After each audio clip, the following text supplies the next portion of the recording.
आज आपण बनवतोय सोयाबीन मसाला.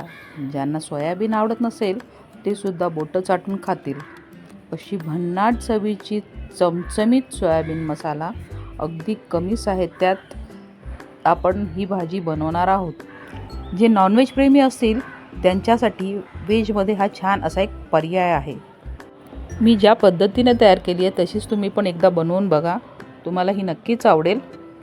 आणि सोयाबीनची रेसिपी तुम्हाला आवडली तर कमेंट जरूर करा. चला तर रेसिपीला सुरुवात करूया. पण त्याआधी तुम्ही माझ्या चॅनलला सबस्क्राईब केलं नसेल तर सबस्क्राईब करा आणि बाजूला छोटीशी बेल आहे तीसुद्धा प्रेस करा, कारण अशाच नवनवीन रेसिपीचे अपडेट सर्वात आधी तुम्हाला मिळतील. सोयाबीन मसाला करण्यासाठी मी सोयाबीन 1 वाटी घेतले आणि 3 तास मी ते भिजवलेले आणि त्यानंतर पाण्यातून छान असं पिळून काढले आणि त्याला मी हळद मीठ मसाला लावून ते तेलावर थोडेसे असे परतून घेतलेले आहेत.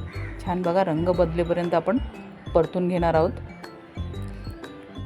सोयाबीनला मसाला हळद मीठ लावून आपण परतून घेतले ना तर सोयाबीनला खूप छान अशी टेस्ट येते, त्यामुळे आपण थोडेसे परतून घेतलेले आहेत. आता हे परतून झालेले सोयाबीन आपण साईडला ठेवणार आहोत आणि ज्या पॅनमध्ये आपण सोयाबीन परतले त्याच पॅनमध्ये मी तेल घातलं आहे आणि त्यात आता हे कांदा घेतला आहे. कांदा असा बारीक चिरून घेतला आहे आणि एक मोठा कांदा घेतला आहे मी तो. आणि स्लो फ्लेमवर आपल्याला कांदा छान असा नरम होईपर्यंत आणि थोडासा गोल्डन ब्राऊन होईपर्यंत परतायचा आहे. छान असं परतून घेऊया, थोडासा रंग बदलला पाहिजे. त्यानंतर आपण ह्याच्यात आलं लसणाची पेस्ट घालणार आहोत. हे अर्धा चमचा आलं लसणाची पेस्ट घेतली आहे आणि ती छान परतून घेऊया. कांद्याला आणि आलं लसणाच्या पेस्टला थोडंसं असं तेल सुटेपर्यंत आपण छान अशी परतून घेतलेली आहे. आता ह्याच्यात आपल्याला थोडेसे मसाले घालायचे, जसं आपल्याला हळद घालायची आहे.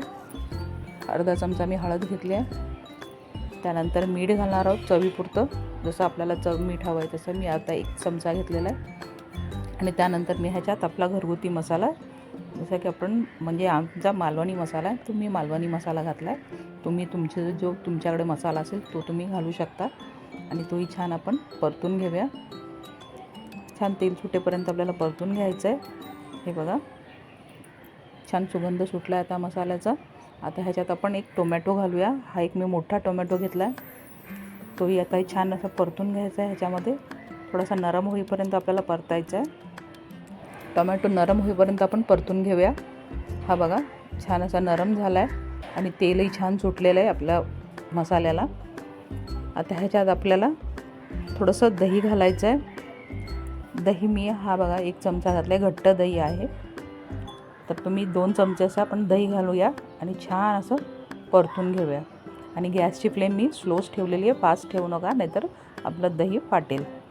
तर हे बघा, छान परतून झालं आहे दही पण आणि तेलही छान सुटलेलं आहे. सुगंध खूप छान दरवळतो आहे घरात. अशा पद्धतीने तुम्ही सोयाबीन मसाला बनवलात ना तर 2 चपात्या जास्त खाल, एवढा छान टेस्टी तयार होतो.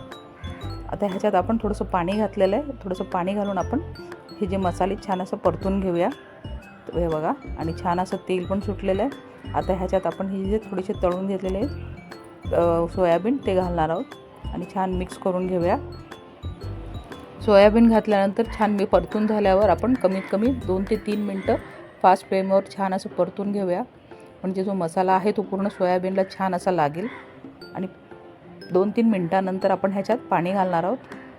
तर हे बघा, मी 1 ग्लास पाणी घालते. 1 ग्लास पाणी घातल्यानंतर थोडंसं सुरुवातीला आपण फास्ट फ्लेम ठेवतो आहे. फास्ट फ्लेमवर आपलं पाणी छान उकळेल. तसंही मी पाणी उकळलेलंच पाणी घातलेलं आहे, पण 1 मिनटासाठी आपण फ्लेम ठेवणार आहोत. आणि त्यानंतर आपल्याला ह्याच्यावर झाकण ठेवायचं आहे आणि गॅसची फ्लेम स्लो करून घ्यायची आहे. 15 मिनटं आपण भाजी शिजवली आहे आणि त्यानंतर आपण झाकण काढून बघितलं आहे. भाजी छान अशी शिजली आहे आपली. पाणी आटलं आहे बऱ्यापैकी. थोडंसं पाणी आपण ठेवलेलं आहे, कारण की एकदमच ड्राय करायचं नाही आपल्याला, म्हणून थोडं पाणी ठेवलं आहे त्यात. ही खूप सुंदर अशी भाजी तयार झालेली आहे आपली. आता ह्याच्यावर थोडीशी कोथिंबीर घालूया आणि छान मिक्स करून घेऊया. ही सोयाबीनची भाजी तुम्ही चपाती भाकरी भात कशाबरोबरही खाऊ शकता, खूप सुंदर अशी लागते. आता आपण सर्व करूया सुंदर असा सोयाबीन मसाला. तर ही रेसिपी तुम्ही एकदा जरूर ट्राय करा. आजची रेसिपी तुम्हाला कशी वाटली ते जरूर कमेंट करा. पण ही रेसिपी करताना तुम्ही सोयाबीनला एकदा मीठ मसाला लावून परतून घ्या, तरच सोयाबीनला छान अशी टेस्ट येईल. आजची रेसिपी आवडली असेल तर लाईक शेअर सबस्क्राईब जरूर करा आणि आपल्या मित्रमैत्रिणींमध्ये शेअर करा. Thanks for watching.